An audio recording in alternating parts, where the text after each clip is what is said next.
Welcome to A Vision Entertainment TV. I'm your host, Tommy. Once again, we back with another one, y'all. We're here with the icon. That's what I call him, an icon. This man here is OC. 1991, he came out with Organized Konfusion. That was his debut. What's up, man? What's going on, man? I'm good, man. It's a pleasure, man, to be here with you right now, man. For real. That's what's it at, man. How are you, man?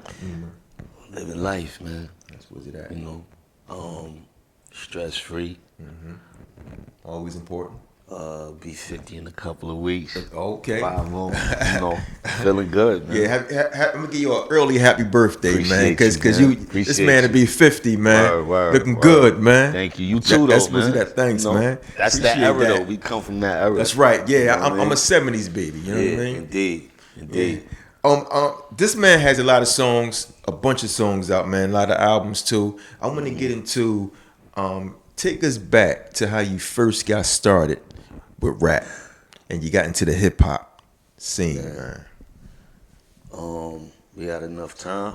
Yeah, we got a little bit. Basically, you know, in a nutshell, man, I moved out to Jamaica, Queens in 86, 85, probably a little earlier than that. Okay. You know, Pharoah Monch lived on my block across the street from me in Jamaica.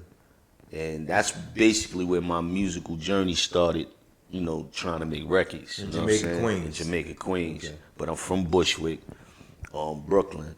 And I grew up with the Park Jam. Okay. You know what I'm saying? That's where my musical journey starts. Well, people don't know what is the Park Jam. Explain it to them. Is when the turntables, the big speakers, we used to call them ass kissers and Servant Vegas and all that. You know, the stuff you see in the clubs. Okay. Those speakers are out in the park. You know what I'm saying? They got it roped off, and you know, you put they plug their shit up to the power. Okay, yeah. The power lights. You know, we used to steal. Well, they used to steal power. The older dudes. Yeah, like they you know on what I mean? Street, how they was putting the power. Power from the street lights made the place dark. You know, that's what KRS said. You know, we stole from the city. You know what I mean? Yeah. Basically. And that's the first time I seen interaction with, you know, a DJ and someone who was considered the what would they call him? MC? Or? It wasn't even an MC. It wasn't an MC. It was. They had another word back then? They had another word. But anyway, the MC later on, and I was just fascinated, man. Like, you know, and it just took me somewhere else. Anytime I seen a Park Jam, it took me somewhere else. Like, I didn't know where I was gonna go with it. I didn't know if I was gonna be involved with it, but I knew everybody that was out there was involved, and it felt good. Okay. You know, so like I said, fast forward, you know, Pharoah lived on my block. Pharoah Monch. Pharoah Monch lived on my block. There we go. You know what I'm saying? That's one of my teachers. Man. You know what I'm saying? Yeah. And our journey began there, man. Like, they was doing their thing. Organized Konfusion, Prince Paul and Pharoah Monch. You know, there was a group called STP before that. Now, Prince Paul was with Prince Paul. Oh, Prince Paul. Okay. Prince Paul was with Dayline, right? Stetsasonics. Right. Okay. You know, producer Prince Paul was with Stetsasonic. Okay. I'm talking about Prince Poetry. Okay. From one half of Organized Konfusion. And, Okay. them dudes just tooted me, man. They bust my ass too.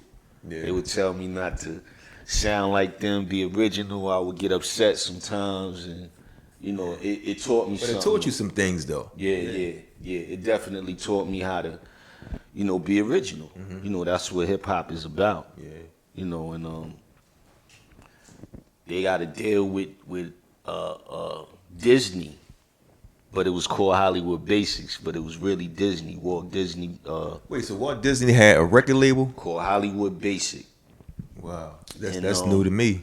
Them dudes got signed to them, and I appeared on their debut album, and the rest is history. It was on from there. Yeah. So when you appeared with Organized Konfusion, that's when you went over to. How did you meet MC Search? Okay. Now, I mean, I already told you I'm gonna be 50, so I'm telling my age, but I met MC Search on the very first Source tour. I went on the very first Source tour with Organized Konfusion. And on that Source tour was Biz Markie, Roxanne Shante, MC Search, okay. Lord Finesse, Almighty RSO, which is Ray Benzino and his group. Okay. Few other people, but those was the players. Oh, Red Hot Lover Tone, which y'all know as the Track Masters. Yeah, I know Red Hot. You know what I'm saying? Yeah. And they was part of a group called the A-Team. Mm-hmm. And I met Search on that tour. And after the tour was over, he figured out I wasn't a third member of Organized, because people thought I was from the single I did with them, and he took me under the wing. So were you signed with Search? Yup. I was the second signee after Nas. Okay. He signed me and Nas. Nas was first, and I was second. Yeah, that's how it went. And then you brought out, after you got with Search in '94, you brought out Word Life with under Search. Under Wild Pitch Records. Wild Pitch, okay. So basically, MC Search got a position as vice president at Wild Pitch, and as we know, Wild Pitch was a bullshit label back then, but EMI came into play. And took over. Distributing. Okay. Basically, they partnered up with Wild Pitch, so they got a budget. Okay. I was the first one to have a big budget on Wild Pitch. I think Lord Finesse was there, my partner from Diggin. I think he got like maybe $500 for his first album deal. Yeah. And Premier produced it, Showbiz, Diamond D. But he had heavy hitters on that. He had heavy hitters with $500. Yeah, something like that. And I ended up getting the biggest deal there. You know what I'm saying? I believe Chill Rob G was there before. Yeah, he was. I talked. Yeah. The first Main Source album with Large Professor, Ultramagnetic. Wow. Wild Pitch had a nice catalog. Yeah, Mikey D. Well, Mikey D came on after and took Large's place in Main Source. But yeah, I got the biggest deal there. And it was weird because everybody kind of shunned Wild Pitch, but I changed the dynamics with the debut album, Word Life. Okay, yeah, so that album just changed everything around. It changed everything around. Everybody was kind of respecting them now. Okay. You know what I'm saying? So, yeah. Now, on Word Life, Time's Up is on there, right? Right. Now, I want to go back and just dig into something real quick. 8 Mile, they had Time's Up on there. How did that happen? Did they call you up or call your managers to get that song played? They was freestyling off that beat. How did that happen with that? Funny story. Actually, they contacted us maybe a year or two before that, prior to that, because they was the movie was in the works, and the soundtrack was in the works. Okay. And next thing I know, 2 years later, people calling me on the weekend, yo, you see the movie? And I'm like, nah. You never even knew that was in there yet. I didn't know it was in the movie yet. I knew they contacted me, but they didn't do the proper paperwork. Okay.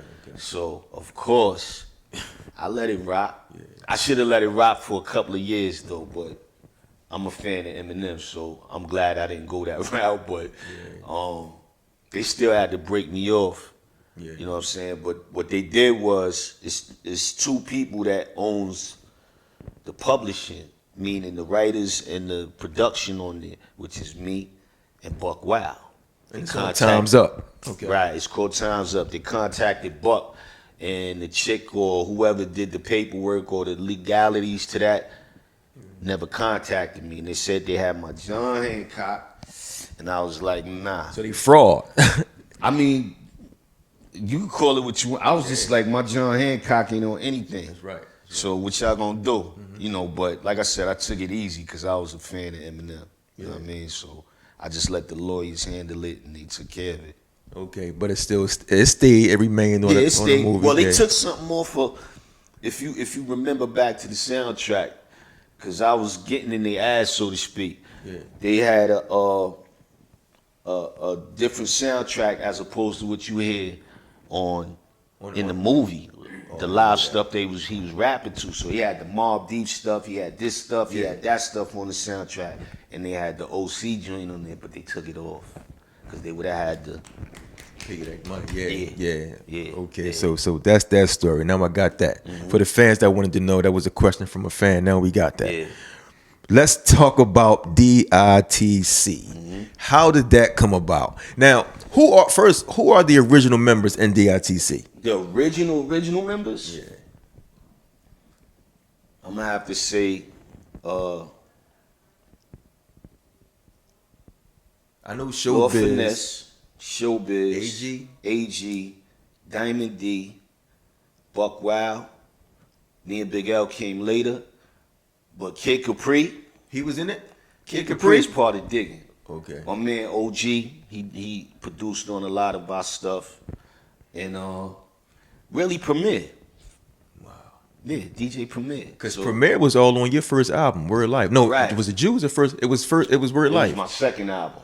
Okay. Wells. Okay. But people don't realize, I believe Showbiz taught Preem how to chop and everything. You know, so when you hear Preem music progress after the first album, Manifest and all that, it's Show. because Show taught him how to, chop music and stuff. And nobody was chopping, I believe, besides Showbiz and probably early Q-Tip in the beginning. And Large. No, Large maybe, but Yeah, Large was definitely a good producer too, yeah, right? but he wasn't was chopping real- beats. okay. You know what I'm saying? And then Preem went on to become Premier. You know what I'm saying? But those were the original players in D.I.T.C, and then me and Big L came on later. So how did that happen? Did they pull you in? Did they give you a phone call? Say, listen, we got this group, man. How did that happen with y'all? Nah, basically, going back to the Source tour, I met Finesse on the tour, Lord Finesse. He had Buckwild on some dates, you know what I'm saying? And we just got cool. And then after the tour, it was just, we kept in contact. Me and Buck kept in contact. And we developed a quick rapport, you know what I'm saying? And I would go up to Buck's crib, we would demo stuff, I would listen to beats, and by the time I got my deal, Buck was there to, help me do the album. Okay. So then you came right on in D.I.T.C. Yeah, it wasn't even no, yo, you down now, and it was just like, It's a connection. Boom, you in there. Just a connection. Yeah. Right. So Yeah. is they still around? Like, do they still have D.I.T.C, man, or Of is course, just, of or it's course. new members now? Of course. Right. I mean, it was young guys that we was bringing up. David Bars, Ty Shane, he got murdered. You know what I'm saying? Yeah. Party Artie, D Flow, Milano. A couple of other people, but more or less it's just it's always the original members. Yeah. You got to remember, we're multi-platinum group because of the producers. It's a producer crew first. Yeah, because Premier was involved too. No. Premier is a platinum producer. Yeah. Showbiz is a platinum producer. Finesse is a platinum producer. Yeah. Buckwild is Diamond D. Diamond D. Yeah. I mean, I ain't even gonna talk their catalog, but Diamond, he was on the second Fuji's album. Didn't know that. He did the title track, the score. You know what I'm saying? So what they did, like 30 million worldwide. Yeah, they killed it. Yeah. So, I mean, Lord Finesse, Fat Boy Slim, Dr. Dre's The Chronic 2001. The list goes on. Showbiz, Arrested Development. It goes on, man. Yeah. See, you wouldn't have never know. I wouldn't have known until I talked to you about this, man. I never knew that. But Buck is the most prevalent. I mean, everybody. Buckwild did. Biggie, JC, and Nas, the trifecta. But, I mean, Buck did everything from 94 to probably now. Wow. The Game. He got the most plaques. Buck got probably like 400-500 plaques, literally. Wow. Yeah. That's awesome, man. Yeah. And all of them was singles. Black Rob, Whoa. I got a story to tell. Time's Up.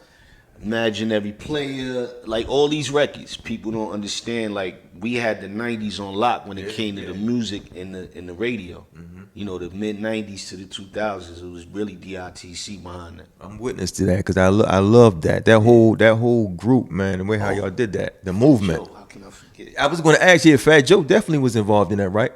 Pardon me, Joe. He's still involved. You still involved with D.I.T.C, Fat Joe? I think we he got got you. #1 right now. Yeah. So, did he actually put it together, Fat Joe, or it was just a whole group team thing to come together at one? Nah, let's form something. Or did Fat Joe put it together? This is basically Showbiz and Diamond D. They formed D.I.T.C. They formed it. And they brought, the players in. Well, Diamond D, Showbiz, and Lord Finesse grew up together in Forest, in the Forest Projects in the Bronx. Okay. So they grew up together. Buck grew up on the other side of the Bronx, I believe in Webster.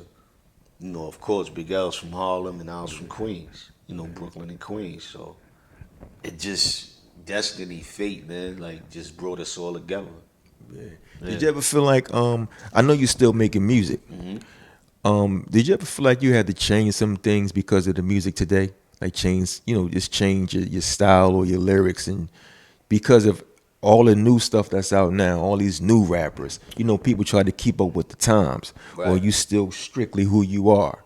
You still keep the same lyrics, same underground flow. Yeah, for me, I stay in my pocket. You know what I'm saying? I believe musically, you can tweak. Music is timeless. To me, they always try to put an age limit on it. To a degree, that's true, but if I'm making the music that they making, then that's one thing, which I'm not. But, I'ma just do who I am. That's right. You know what I'm saying? And hopefully people gravitate towards what I do. But at the end of the day, keep up with what? Yeah. You know what I mean? Like, this is who I am. You know what I'm saying? I've been doing this almost 30 years. I'm still here. You know what I'm saying?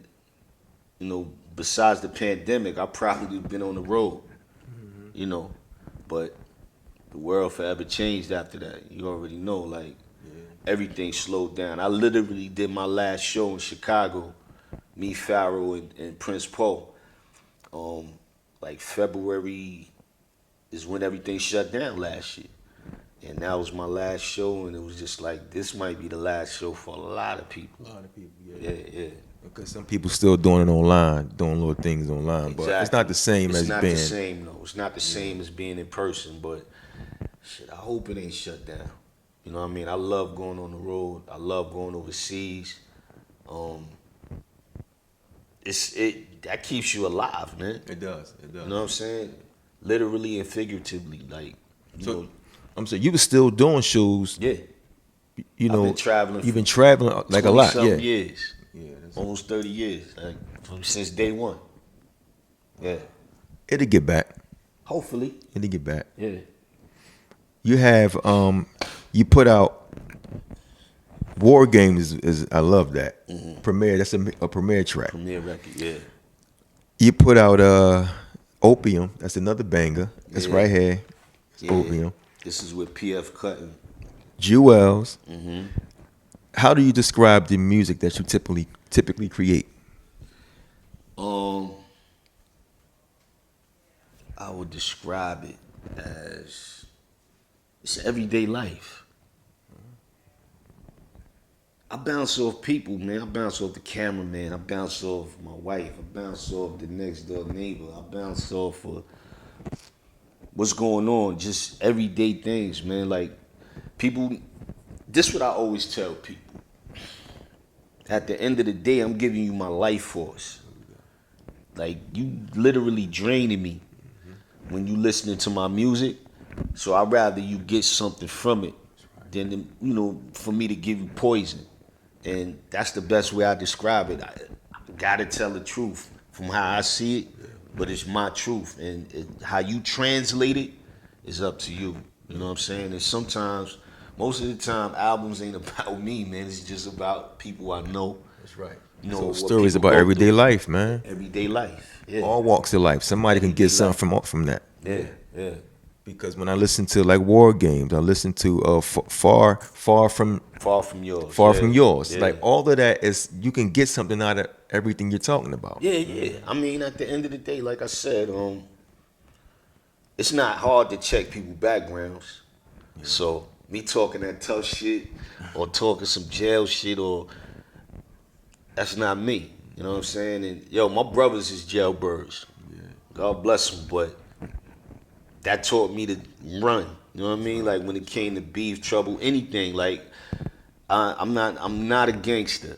You know what I'm saying? And I always tell people I'm a live dude. It's a difference in being in them streets or being around street dudes or just people gravitating towards you because, you know, that cool dude from the block, that's me.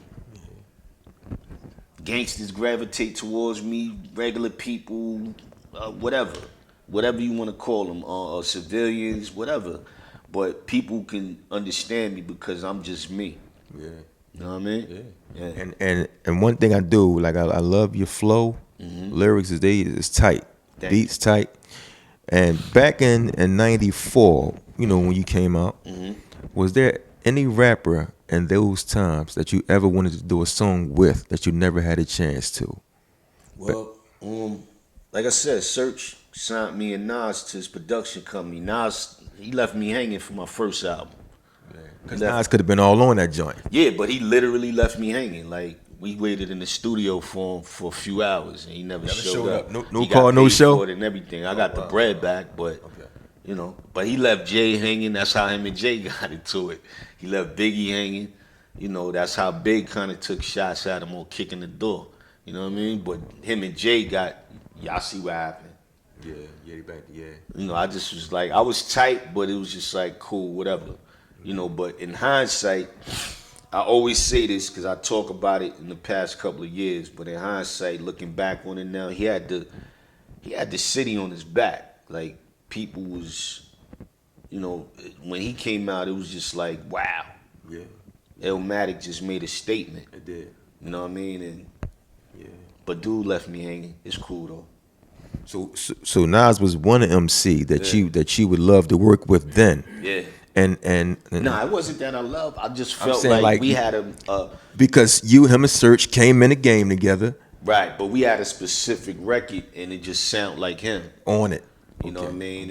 And like I said, he left a lot of people hanging. You know, so it was cool. But because there was a lot of MCs in the '90s. I think that was the golden years for me. 93, 94. Yeah. I know there was more MCs that you would love to work with then.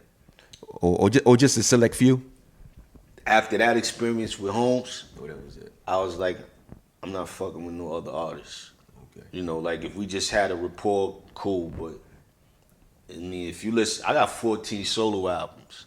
So if you look at any of my albums, I really don't have features. But you have about 7 collabs though. Yeah, but like 7 collaboration albums you did, right? Yeah, but this is with my group member. Okay.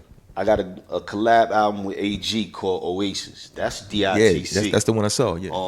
I got a collab album with Apathy from Connecticut. Yeah. That's just my crew. This is part of my crew. So this is the crew thing. Yeah. Outside of that, like I've had the chance to work with big, you know, outside of my crew producers. I just never did it. You know what I'm saying? Because, you know, like I said, it wasn't just Nas. It was just other people back then. Yeah. At the time, just like, damn, man, like this is what you got to go through. I thought it was like kumbaya, like, but it wasn't. You know Sometimes you think that is a family thing, but then you find out there's no friends in this game here. Yo, man, listen. You may have a few. I just spoke to Fredro for the first time from Onyx. Yeah. And we laughed and basically kind of like cursed each other out. Like, yo, we used to see each other in clubs and be like, yo. And just give a head nod. Yeah, and he like, yo, man, I love your shit. And I was like, yo, I love your shit. Like, yeah. What happened? What happened? Why I ain't never? Yeah, that's young crazy. Boy, the dumb shit, man. Like, he like, yo, why we never spoke? What's wrong with us, man? Listen, I know I'm listen, I'm gonna go off for a second. Yeah. It's like us as black men, right? Mm-hmm. Even on social media, why is it that we always gotta outdo or challenge each other when we can just help each other? I'm gonna get in trouble for this, man. To me, only East Coast dudes is doing that. Yeah, I think so. Our East Coast family was doing that. Down with each south other. always Down connected south, with each other. Yeah. West Coast. Yeah. I probably had more love and seen more love between them, even though they probably had their little beefs and stuff. But that was just the East Coast, New York, Philly.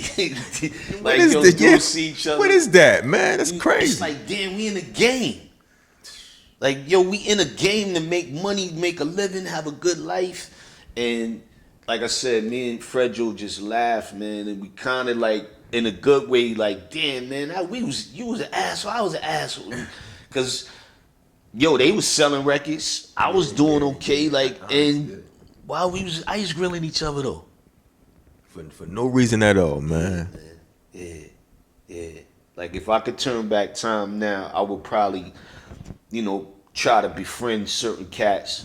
Yeah. Just because, man. Like, we peers. You know what I'm saying? In the game. Like, why not be cool? Yeah. That's it's a sad situation with us, man. It is, man. With, men of color, people of color, though. Yeah. We got to get it together, man. Yeah. We have to get it together, y'all. This is getting bad, man. We've been separated for too long. Yeah.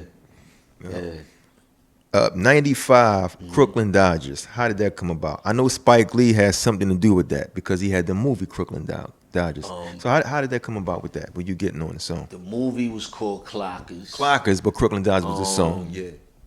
Premiere. They got at Pre to do a new Crooklyn Dodgers Part 2, which... Oh, it's coming out, yeah? Nah, that was the Part 2. At that time, that's the Part 2. Okay. So, at that time, we was like, ain't no topping that Special Ed, Buckshot, Master Ace joint. Like, how you on top that? Like, they had it, the movie was dope. Chubb too. Wasn't Chubb on that one? Nope. Chubb was on the one with me and J. Rule. Okay. So, me, J. Rule, and Chubb Rock are the Crooklyn Dodgers Part 2. And,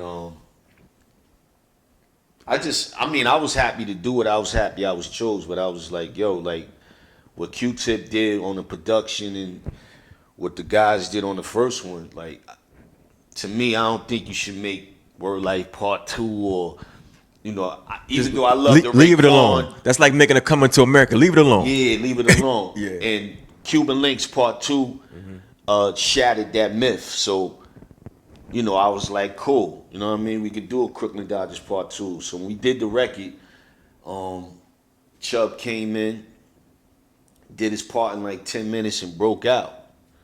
And me and J. Rule was stuck. He's like, oh, shit. Wait, like, Chuck D? No, Chubb Rock, my bad. Oh, Chubb. Okay, Chubb. Okay. And Chubb came in and did his verse like in 10, 15 minutes, knocked it out. Yo, we good? Yeah. Blah, blah, blah. All right, cool. And bounce. And we like, oh. And we just told Prim, yo, we be back tomorrow. I think we came in like 2 days later because we needed time to figure out how we was going to follow him up and how me and Rue was going, who going to go second, who going to go last. And, and it worked out. That's and Spike shot the video. You know what I mean? Like that was hot. Yeah. That was hot. Yeah. Out of all the songs you have, what do you feel is the best song that you ever released? Ain't none, man. Oh, it's hard to figure that out. It ain't none. It's just every song to me, like I said, is either part of my life or just a part of everyday life, meaning, people that have been around me up to that point, or just normality of life, man. Like, so every song captures a moment. Like, My World, I was kind of feeling myself on the second album, so that's why I did the record My World. It's my world, I won't stop, you stand in my way, you bound to get shot, whatever. But it was just going through chambers. It's like a book, man. Like, you got the beginning, you got the epilogue, you got the beginning, you got the middle, and you got the ending. And that's how I'm looking at music. And when you went in and wrote the album, let's say Word Life, how long do it take OC to finish an album? That's another thing, man. These young boys got us beat. They be going in through records. Us, we spoil, feeling ourselves. We take 2-3 years to do albums. I don't do that no more, but I'm learning, like, from the cats up in Buffalo and all that, like, you gotta have a speedy turnaround, but me, it's quality over quantity. Okay. So it ain't gonna take me 3 years now, but it'll take me like a year, maybe 6 months, depending on, what I'm Is feeling. it because you want it a certain way? I'm- You don't want to rush it. Right. I'm looked at for a certain quality. So, Word Life, that was my debut. That took me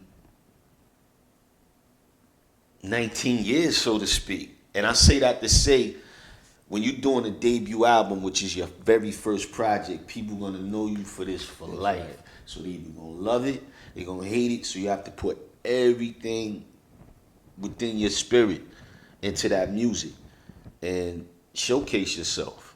Do you feel as though you got the right feedback from Word Life when you put that out? Because I mean, it was like hard work, man. You really sat down and did this right, and you feel as though you got the right, Not feedback. at first, because I was up against Big, I was up against Craig time, Mack, it was I deep, was up yeah. against Nas, Mobb Deep, I was up against Mob, I was up against Mike Geronimo, I was up against Flush, I was Onyx up too, against yeah. Onyx, I was up against Run DMC, I was up against everything. Woo. yeah. So you had a gumbo of hot shit. And mine was a slow burn. It took me 10 years. 10 years to really for people to be like, Oh, he hot.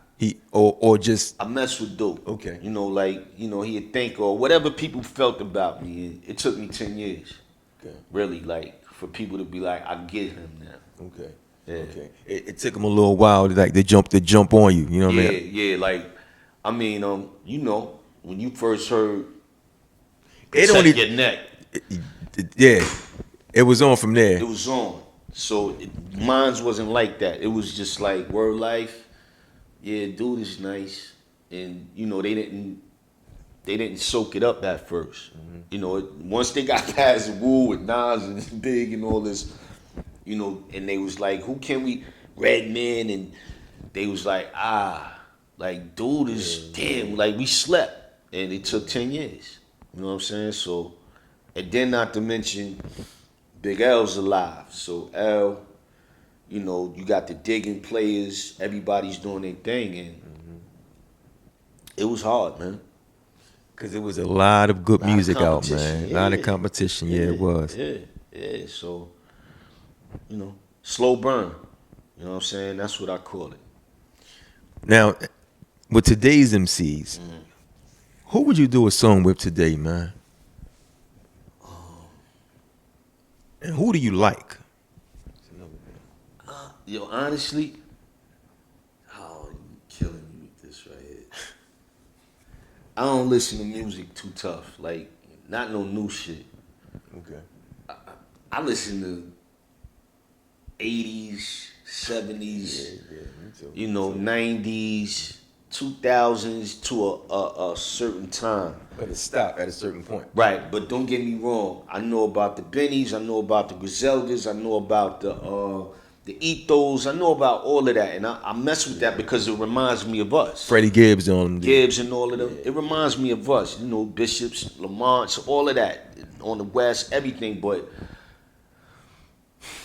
I make music from listening to the old stuff. Yeah. That's my pipeline. That's really my bloodline. So I'm in the truck and I'm riding around listening to Alicia Myers, I Want to Thank You, and then I get an idea maybe. Yeah. Or not. I'm just listening. Yeah. So that's there's really no answer to that. There's no answer to that.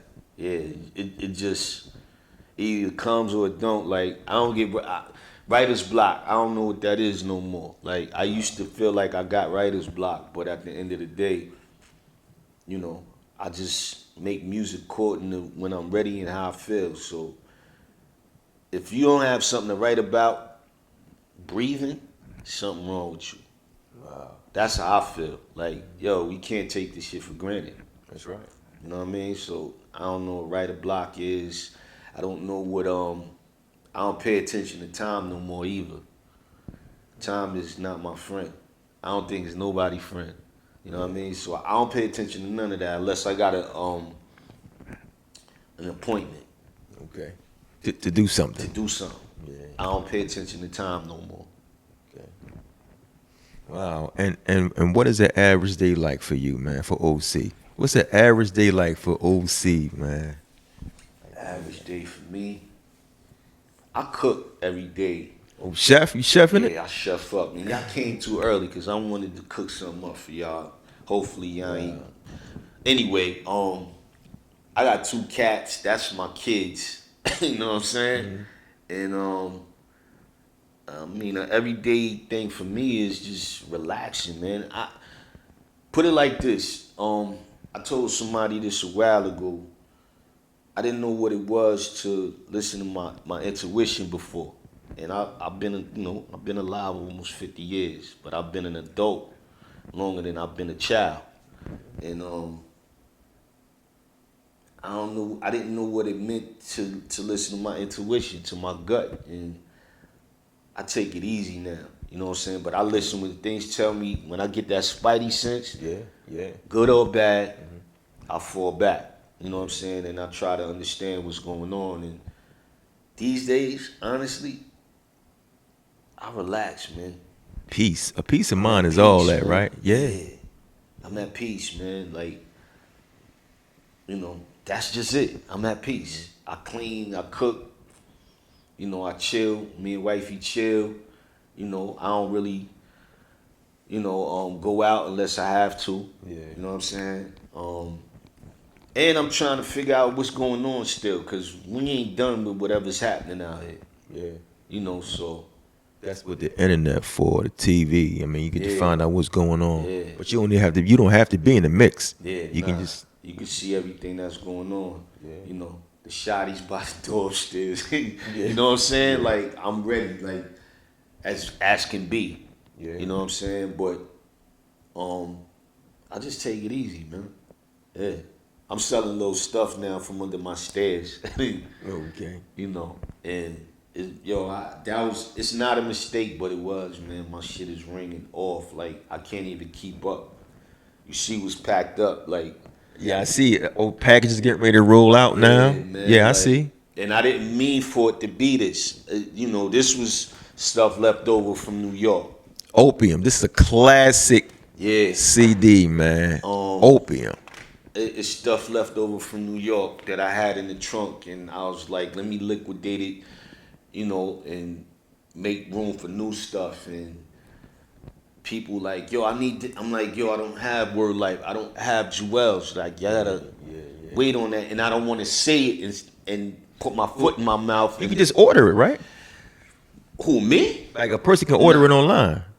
Well, nah, they don't have to order it. They can order it from me. Well, you know. What I mean? But no, you can't, because I just basically got the masters back to it. I own that. Well, that's good. You own your own master. Press it up. Okay. I have to press up these albums. These 2 albums I have to, Man, listen. I love to hear when an artist says they own their masters, because now it's like you have full control of what's going on with your music. Yeah, but like I said, and I ain't afraid to say that. I've just learned that. Like, after a certain point, your masters revert back to you. The record companies ain't gonna tell you that, though. You know what I mean? Wow. They gonna make money off you as long as they can. So let me ask you a question. Do you have to pay to get it back, or it just comes back to you? You can do that. I've known people who've done that. I didn't do it, but I know people who've been in fights with record companies, and they got the money to pay. Pay it back, but they just won't. These record companies need us, man. Of course. I mean, that's how they make their money. And honestly, and they send their kids to school. Exactly, and their generation. That's right. But it's only 2 or 3. It's 2 labels that exist on the planet. I believe it's Sony and Warner. Warner Brothers, yeah. Warner, Atlantic, that whole.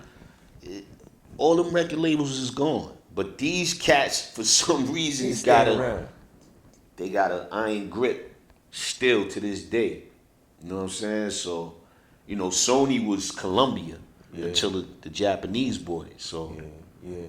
Was there ever a time where you felt as though you didn't get what you deserved from these labels? Of course, when you was out there? And did it discourage you to keep going? Of course. But like every other artist, like, yo, I don't want to tell his business, but I believe EST from Philly. Yeah. No, he's good now. Because he do beats and everything. Right, now. but if And I'm write not songs. mistaken, he produced on Beyonce biggest record. Yeah. And Scott Storch is his man, if I'm not mistaken. That's how that whole connect happened. But I mean, these is artists that been putting in work. We all been getting Jay Jerkins. Yeah. You know what I'm saying? And some of us either give up, or some of us keep it pushing, or get into different things. And I say all that to say, I think EST got into the production side and caught a credit in Eating. eating. Yeah. To this day, like, he's gonna eat forever. His kid's gonna eat off of that Beyonce point. Why you think that is? Listen, this is the part that I don't understand. Mm-hmm. Back in the golden years, it was some real decent MCs Right. that wasn't really getting the money they deserved. Right. Why today? It's like it's so easy to get $1 million in this business. Where all this money is coming from? Let me tell you something. I made $1 million in the game, and I touched it. But and you don't need to have a gold or platinum album to do that. You just have to have a consistent base that follows you. I mean, around this time, you know, I was getting 10, 20 a show, easy. You know what I'm saying? My very first show was with Lords of the Underground. They gonna kill me for this shit. Yeah. But shout out to Lord. Yeah, man. Shout out to Lord. I was just on the phone with Lord Jazz the other day, on a video. But Preem DJ for me in Japan for the very first time. He brought me out there, him and Biz, and he DJ'd for me. And the Lords of the Underground show. I don't know if you ever seen them perform live, but Online I did, yeah. Yo, they bust my ass. As far as performing? Yeah. They bust my ass on stage. Like, and that taught me from then on out. You know, like to get my show thing together. Right, even having DJ Premier as a show DJ, they still, you know, it just made me feel some kind of way for a long time, because that's how you supposed to do when you perform for people. And they just showed me something different, and I love them for that. Because they really kicked my ass. And they made you work a little harder to get things together. A lot harder to make sure my show game was on point. And it just changed things for me. And I always toured. So I still like to say, I made a lot of money. I just didn't have people teaching me how to manage my money. Okay. So a lot of us made millions of dollars, a couple mils, you know what I'm saying? But I tell people too, yo, $1 million ain't a lot of bread. It's not. Yeah. You get $1 million, you got to pay half of that in taxes. Well, back then it wasn't still a lot, because you still had to pay half of that. Still had to pay half. So, you know, taxman came after me. You know what I mean? Like, these are the things you got to learn dealing with business. It's the business side. It's the business. And I'm 50 years old almost. I'm still learning, man. Like, you always a student. That's how I look at things. We always students at life. And I used to be embarrassed, you know what I mean, to talk about certain things, but I'm not now, because I got to show my young boys, like, yo, don't make the same mistake without wagging my finger at them. You know what I'm saying? But I made $1 million easy, and so I have a lot of others. You know what I mean? Wow. Yeah. What information will you give these new rappers? Because there's a lot of rappers, a lot of young rappers. It's more rappers than fans. What advice will you give them that want to step into this game, man? I know we just talked about maintaining the business and everything, but what advice will you give them that's watching us right now? I don't know. I can't. You have to learn by trial and error. Okay. That's what I've learned today. Like I said, people get upset with, and it used to bother me a little bit too. You see young boys, holding that bread. Yeah. And I'm like, yo, but you have to let them go through that, man. You have to let them understand what they doing. No matter what you tell them, they might just go on their own. I didn't listen. I didn't listen when they was their age. I listened a little bit. I had OGs around me that was like, but I listened to what I wanted to listen to. Mm-hmm. And it's the same with them. Yeah. You know what I mean? So If they come to me, cool. But I'm not just going out my way and be like, yo, man, y'all fucking up or y'all spending y'all money. We did the same thing. You know what I'm saying? So at the end of the day, you gonna figure it out when you fall on your face, man. I done been evicted. I done all type of shit. Yeah. And you learn by trial and error. All behind the business, the music business. And all behind me not handling my business personally as an adult. Yeah. You know what I'm saying? Like, you know, like I said, I've had money and I've spent money. And as you know, as quick as you get it, you lose it. If you don't know how to manage it. If you ain't managing it. Yeah. So they gotta learn on their own. That's my advice. You know what I mean? Like, let them learn by trial and error. They'll figure it out. Yeah, because they'll get tired of doing this, letting the same thing happen to them over and over again. Yeah. I guess that's what it is. You got to let something happen to you. Yeah. And the only thing I have a problem with these days is the drugs, man. Like, they doing straight heroin out here. Young boys, man. Young boys. Yeah. Like, that lean and all. Yo, it hurts my heart to see that. I know a lot of young dudes, you know, today that I'm like, yo, man, like, dope? Yeah. Hell, I know we did little certain things, but y'all doing dope? I wanna say something to our youth right now, man. We're talking about the drugs that you guys be on, man. Listen, it is not worth it because the things y'all doing, shootings, killing innocent little kids, you gotta cut that out, man. I'm here right now with OC, man. He has a lot of experience, man. He can talk to you guys about certain things. You have to put the guns down, man. You're fighting over unnecessary nonsense. Yeah, or they fighting over areas, man. We don't own these neighborhoods. We don't own none of this, man. You see what's going on? Yeah. We don't own none of this stuff. The government. Yeah. Look, this gonna be another show. Yeah. I got you on another show. Yeah. But yeah, it's sad, man. Yeah. And cause back in Philly, man, they going crazy, man. Yeah, man, I see what's going on, and I got a couple of people out there, like, it's Philly, Chi-Town, like, it's really, really. Is New York the same way with the shootings? I heard it got a little crazy during the pandemic. Like, you know, I had some family here a while ago, and he like, yo, it's a ghost town up top.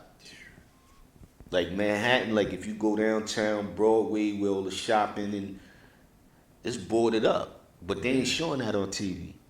He like, yo, the whole Fifth Ave, all that is like half boarded up. And I seen this a few years ago when I did an album with my man Apollo Brown called Trophies. Like I was in Detroit. And yo, I never seen empty projects. I never seen that in my life.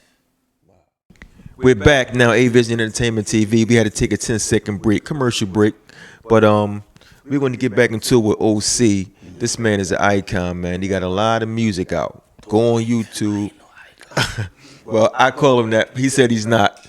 I think he's very dope, man. So, in closing, man, let the viewers know how to get in contact with you and listen to your music also. Like, let them hear what you got going on, man. I'm on IG, of course, Instagram at OCDITC. My Twitter is at OCIZZLE, the real O Sizzle. I'm just working on music, man. I'm working on my next project with my partner Apathy, Perestriker Part 2. Perestriker Part 2. Part 2, yeah. And I'm just living life, man. I'm just working. Like, I'm back in music mode right now, so.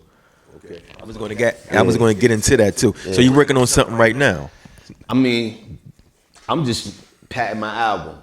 That's all. Yeah. Because this is something that took 10 years for people to finally say, yo, this is crazy. This is, you know, classic. I don't believe in that classic shit. I think after 10 years, if people feel your music and it's something that stands the test of time, then it's considered maybe classic. You know what I mean? But people throw that word around. You know, I let the people speak for themselves and the music. You one of my favorite MCs, man. I had to come sit with you, and it's a pleasure, man. And I thank you for that, man. Appreciate you. It's man. OC, D.I.T.C. He got something coming up soon.